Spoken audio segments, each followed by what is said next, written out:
Hi everyone, it's Eric Solomon and I'm bringing you the Monmouth Park Win Early Pick-5 preview for Saturday, August 7th. It's a 14 race card in Oceanport, New Jersey, and it is a fantastic betting card. A lot of good races, a lot of good sequences. The Win Early sequence is really strong. The late Pick-5 sequence is strong, so let's jump right in with the Win Early ticket. I got a $36 play that I've put together, and we're starting in race 1, an optional claiming non-winners of one other than allowance for fillies and mares. I'm on the 3 Matonic. I like this horse's good mount in this race. I really liked the race last time out with multi-condition claimers, 12-5 down to 10-5 here. Won by open lengths. Real strong effort that day. Moving up in class, but this is a horse that has 3 dirt efforts and 2 turf starts. The dirt efforts are really good and they're progressively getting better.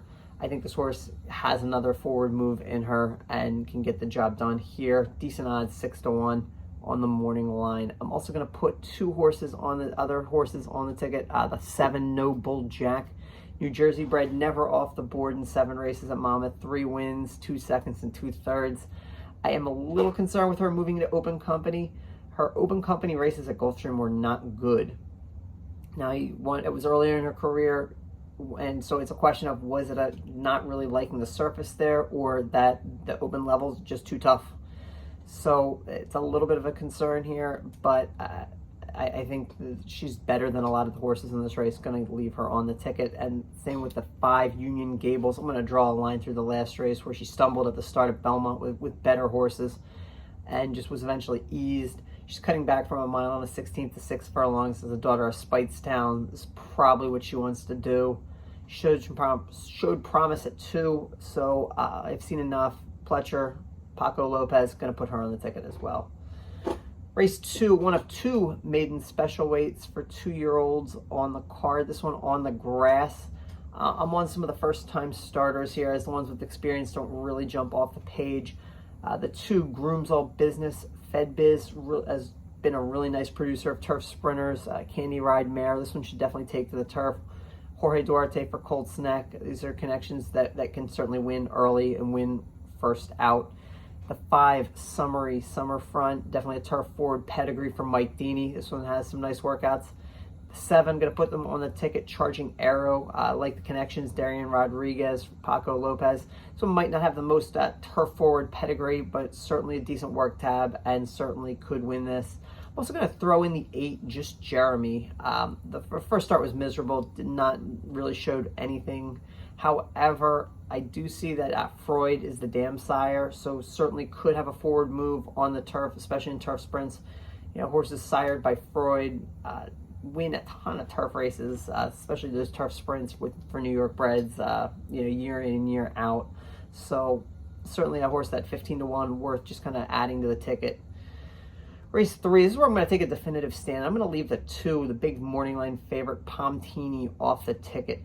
You can't deny that this horse was electric last time out. Monster race, 13-length win to break the maiden. However, that was a huge jump in buyer points. A 35-point buyer jump from the previous start.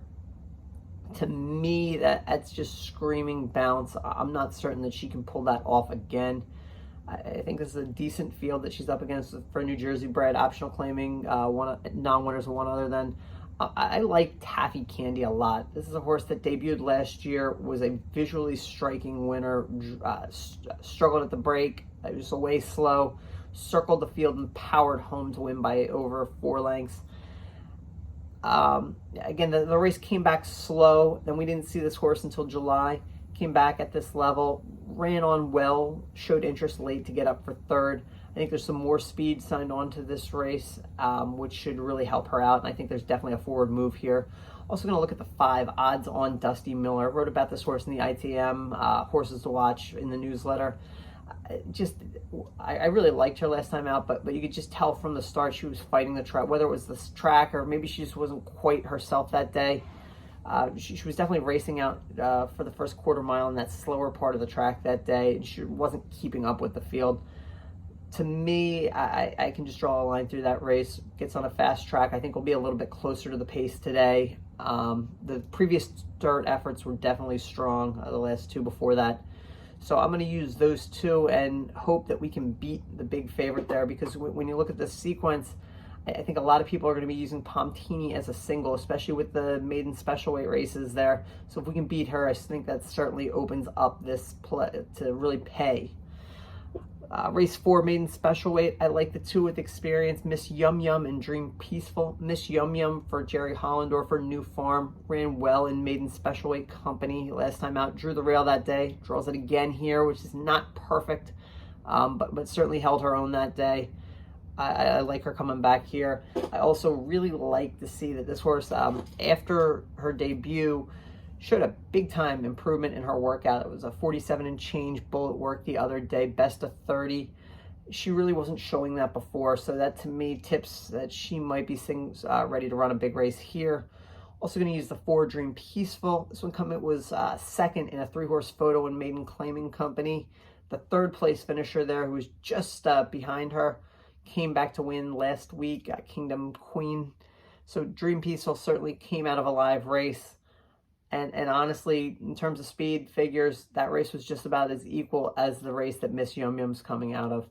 Also going to throw in the 2, Ladro Difficile. Claudio Gonzalez, certainly a trainer capable of winning early, 21% first-time starters.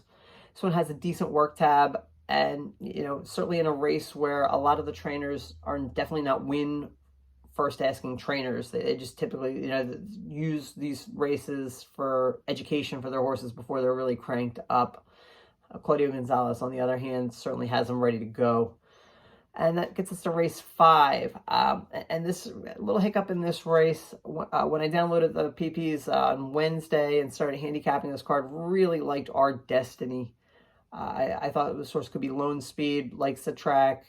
However, this one ran Wednesday at Saratoga for Wayne Potts, and I'm not expecting this one to run on Saturday. It's certainly conceivable that you could, but again, that's 3 days rest, and that was up at Saratoga to Monmouth. So I'm going to expect that this horse is going to scratch. And if that's the case, Monte Na, who was a horse I was going to play against with Our Destiny in there, certainly should inherit a real easy early lead in this turf sprint, and I don't see anybody really offering any significant challenge to that one. So again, Our Destiny, I thought Monte Na would kind of be chasing Our Destiny, which I didn't really like that off the left. Here, I think Monte Na certainly gets an easy lead, so I'm going to single the 5 Monte Na, especially if Our Destiny is scratched. So that's how I see the win early Pick-5 sequence. Good luck to everybody playing. Make sure you're taking a look, because this is a tremendous 14-race card highlighted by the Tyro Stakes today at Monmouth. Good luck, everybody.